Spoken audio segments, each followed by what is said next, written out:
Boa tarde, pessoal. Estamos aqui na avenida movimentada aqui da cidade de São Paulo, no intuito de saber sobre a era digital. Na era digital, obtemos diversas informações, seja em mídias sociais, canais de vídeos. Porém, uma mídia de conteúdo vem ganhando muito espaço nesse cenário, chamada podcast. Mas será que as pessoas realmente conhecem o que é podcast?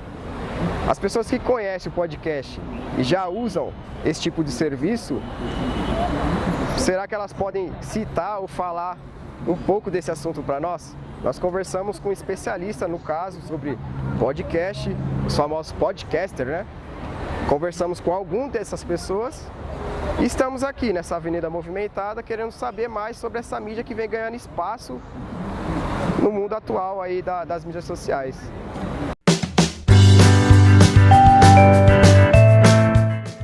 Você conhece o podcast? Não conheço ainda. Você conhece o podcast? Não cheguei a ouvir falar, não. Sim, é um programa, só como se fosse um programa de rádio, que é só o áudio. Que é tipo um talk show ou algum programa, só que áudio. Meu primeiro contato com o podcast se deu mais ou menos em 2006, 2007, através, para a grande maioria das pessoas que tem contato com o podcast é através do Nerdcast, né? O meu não foi, mas foi e não foi ao mesmo tempo. Então, o meu primeiro contato com o podcast se deu por conta de eu estar procurando algumas entrevistas com um determinado escritor, no caso o Eduardo Spohr, e eu acabei entrando em contato com um podcast lá do Ceará, chamado PH Santos Show, que tinha uma entrevista com esse escritor. Olha, eu já gostava muito de podcast, no meu caso, a Ira já fazia já muito tempo, e hoje, como a gente toca o projeto, meio que esse projeto do Mundo Freak se centralizou, né, no que a gente fazia já. Talvez a gente também nós sejamos um caso à parte, porque nós viramos um casal dentro do podcast, então acaba juntando duas histórias ao mesmo tempo. Sim. Eu já fazia podcast desde 2009 e o Andrei era ouvinte dos podcasts que eu participava. Então nós nos conhecemos em 2011 e aí ele já queria fazer o podcast dele, eu já trabalhava com o podcast e em 2012 surgiu de montarmos o nosso podcast, que é o Mundo Freak, diferente de como ele é hoje. E é meio consenso, todo mundo que escuta podcast acaba também tendo vontade de produzir o próprio, por conta da intimidade que a mídia tem com a gente, né? A questão de... muito parecido com o que acontecia com o rádio antes, né? De ser um tipo de produto que fala com você o tempo inteiro, tem aquela linguagem amigável com o ouvinte, né? E meio que dá aquela sensação de que o ouvinte sempre é amigo da pessoa que ele está escutando.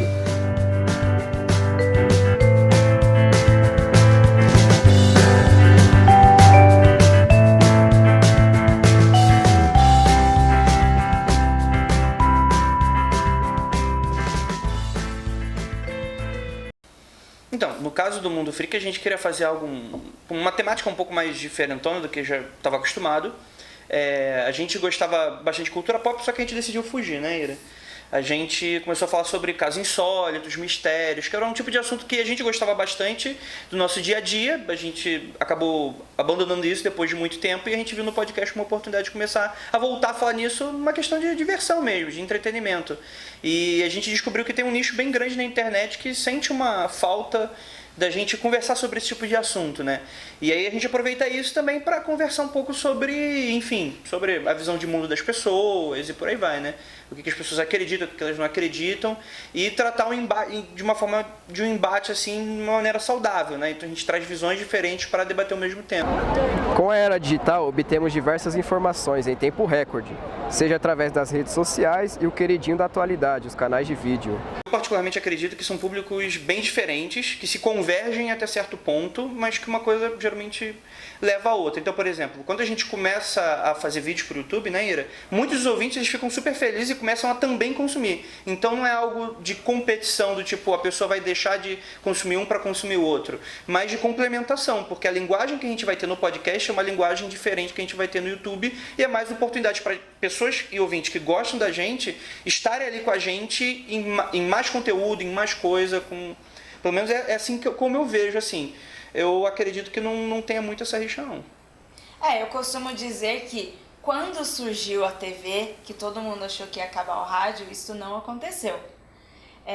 Tem um impacto, tem uma difusão, uma distribuição, as pessoas passam a consumir esta nova mídia, esse novo produto, mas depois acaba se igualando, assim como nós temos hoje.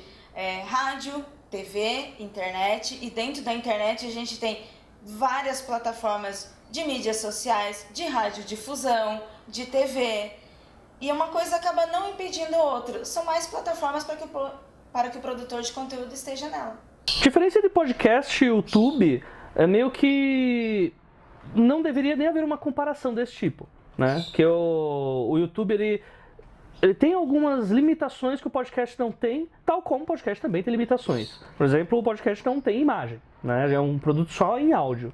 Em compensação, o que torna o podcast, ao meu ver, mais fácil de ser consumido é o simples fato de que você só usa um sentido para escutar. Você só usa a audição. Isso permite com que você possa fazer 1001 atividades enquanto você está escutando o podcast também. Eu escuto desde janeiro, mais ou menos, e eu escuto uns 8 podcasts, assim, e diariamente eu escuto pra tudo que eu vou fazer na minha vida, assim. Olha, eu gosto do um milkshake chamado Wanda, Braincast, Mamilos também é muito legal, e Imagine Juntas. A gente já tem aí mais de 15 anos de podosfera, né? Então a tendência, ao meu ver, é a evolução. Não vejo como pode ser de outra forma. Todo mundo percebeu que o podcast é uma difusão de conhecimento. O que as pessoas fazem hoje é distribuir o seu conhecimento. Não é só um bate-papo, não é só uma opinião, mas assim o que elas estudaram, aquilo que elas trabalham, aquilo que elas estão envolvidas diariamente. E o podcast hoje na sociedade é uma das principais ferramentas nessa distribuição de conhecimento e aproximação com as pessoas.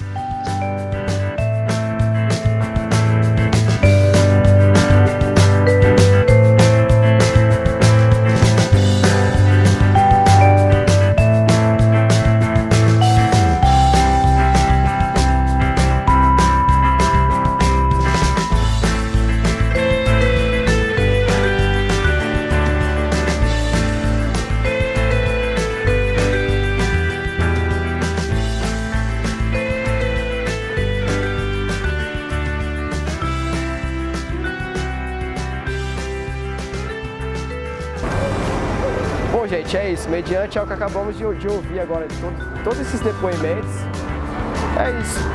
Nos próximos anos aí o podcast vai acabar dominando as mídias sociais. E você, tá esperando